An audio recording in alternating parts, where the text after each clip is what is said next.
I've always wanted to be a mechanic. I mean, it sounds crazy, but when you're in school and they say, well, what do you want to be when you grow up? You want to be a fireman or a lawyer or a doctor? I said, I want to be a Porsche mechanic or a race car driver. And as I got older, one of those was a reality and one of those was a pipe dream.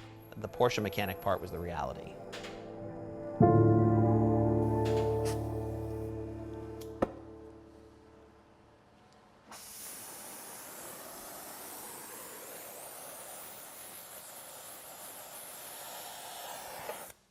My name is Marco Gerasi, and we are sitting in my shop, TLG Auto. TLG Auto is a family business that was started by my parents back in 1978, and my parents used the money from their wedding to start a business. When my dad first started working on cars, he found that he enjoyed working on Porsches and VWs and German cars in general. And so when he came out to California from New York, he got a job at a Porsche dealer. And so my dad had always really been a Porsche mechanic. I always used to hear around the campfire, oh, who built your motor? Tony. Oh shit, that's a good motor. And that's something I've always strived for. My father was still one of the best mechanics I've ever seen. He could fix stuff blindly. I mean, it's really hard to describe. It was just this innate thing. Oh, motherfucker. Never easy, is it?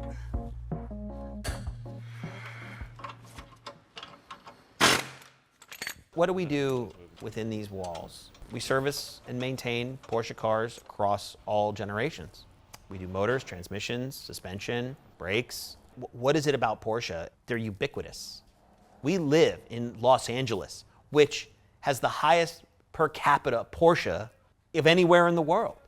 When you drive them, there is nothing like it. Just nothing drives like a Porsche. That big lump of metal hanging out the ass end behind the rear axle. You just can't get that feel from anything. So this has married itself, frozen itself to this spline shaft. That spline shaft works a fork that pulls on the clutch release bearing.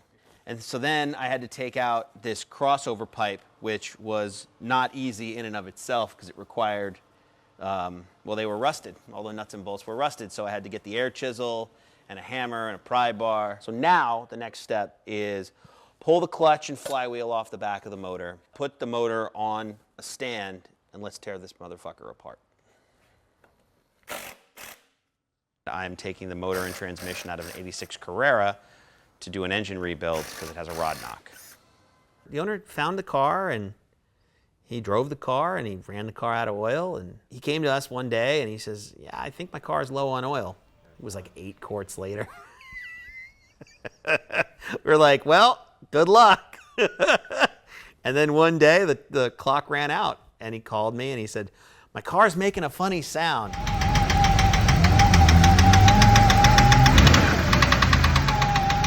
I said, don't drive it anymore. Well, it's okay if I drive it like slow. Don't drive it anymore. Okay, I won't drive it anymore. And I knew what had happened. You know, blew up a rod bearing. We had a long conversation about what he was going to do with the car. Was he going to rebuild it? Was he going to sell it? Should I buy it? 1986 is my favorite year car, and I was willing to buy the car, but not for what he wanted to sell it for. But regardless, I would have rather have seen him fix it anyway. I think that the car and him were a good match. If you're going all the way down to the crankshaft, you might as well make some interesting choices. Well, we're getting there. Starting to see just motor. Get rid of all that black stuff on there and the sheet metal and the dirt and the funk coming off and showing the aluminum and dirt and funk underneath. This is exactly what I wanted to be when I grew up. But I had to go through a lot of things to get here. Well, my dad always said, I don't want you to be a mechanic. And I said, well, why not? He says, I don't want you to work as hard as I do. I think he just wanted more for me or better for me, and he thought that the best way to do that was to go to college and get a desk job somewhere and work in finance or whatever. None of that shit made me happy. I found that I could be the best me here, you know, doing the thing that I've always enjoyed doing and getting paid for it. Well, my dad was my mentor. I learned how to do this from him. Working side by side was wonderful, but it was also really painful, and it stressed our relationship out. For a long time, he was my best friend, and then he was not. As great as it was at times, it was also awful at times.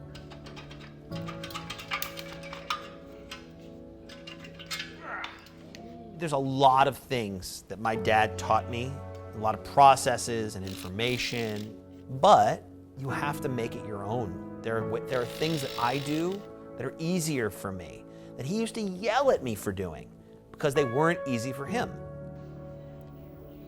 When my father opened this place, you know, it was a hobby shop, and the business is different now.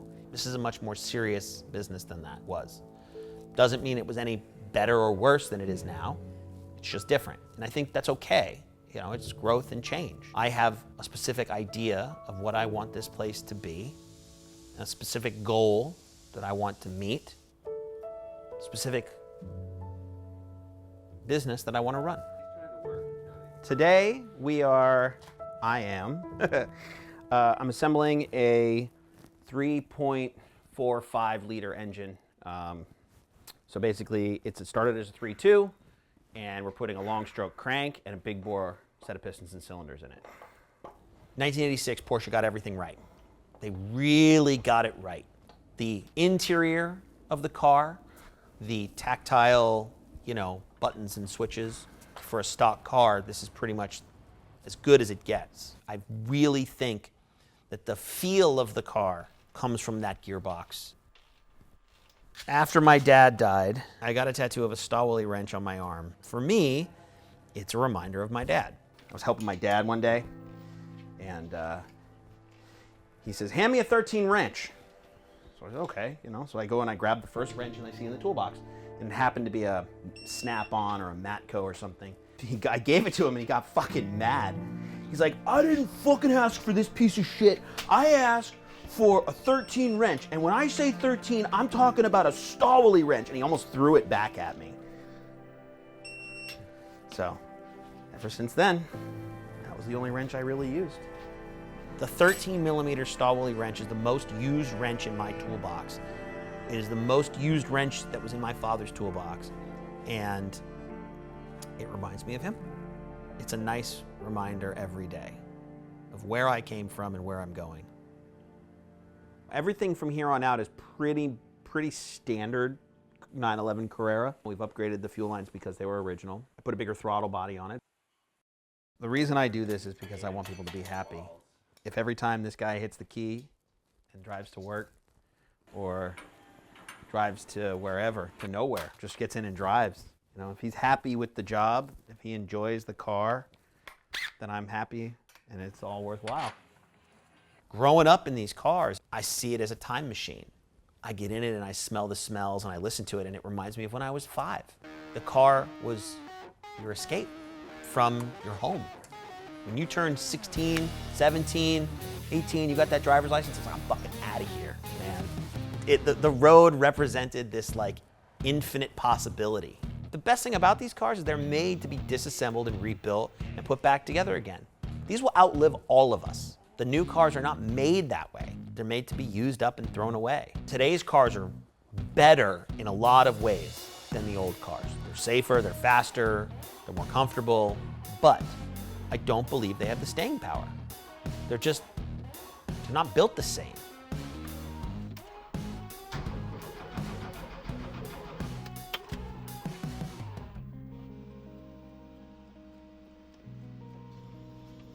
Go ahead, don't keep leaving the fucking key. Start the car. Stop. I mean, when we built this motor, obviously it had to be a couple of things. It had to be turnkey reliable, and it had to be smog legal in California. You have to have a catalytic converter, and you have to have all the original electronics with the motor.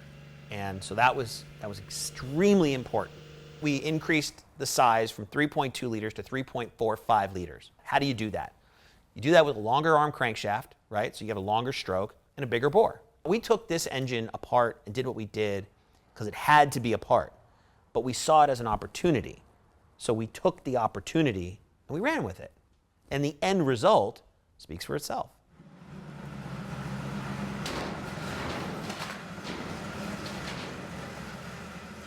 Tell me about Steve Wong. Who's Steve Wong? Who is Steve Wong? Steve Wong is synonymous with 911 Carrera chip tuning. He is the guy. There are other companies out there, but like, if you don't have a Steve Wong chip, you ain't got nothing. This motor that I built won't run properly without a Steve Wong chip. I think switching the signal booster over from Great. I think that gave it the strength to communicate. So I think we're good. Oh wow, you really got that fucker to move. That's good. Actually got too lean here. I know, I see that, but that's good. Because that means everything is changing now. Yeah, this is good. I'm Steve Wong. I'm the owner of 911 Chips. I would do the tuning on the Porsches. I've been working on Porsches for over 20 years.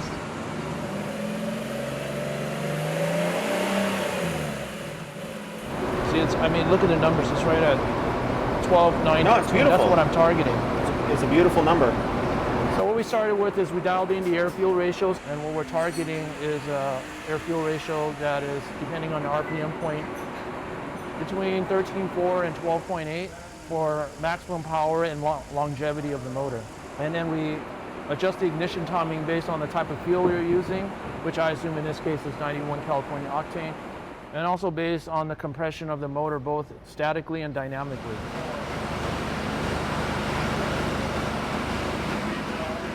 Porsche community, they say you're the best. How does it feel to be the best in the business?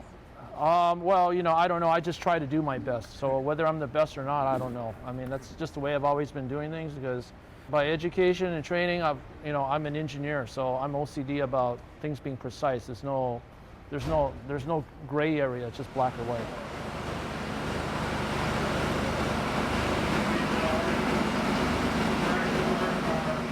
It's pretty good right now. I wouldn't fuck with it. I think we're done. I think we're good. I think we got around 300 horsepower and 300 foot-pounds of torque at the wheels, which is a lot.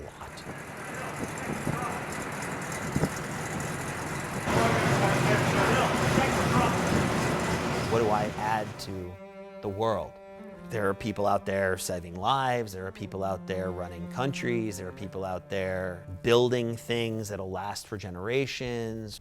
And I find that what I do is important because it gives people joy.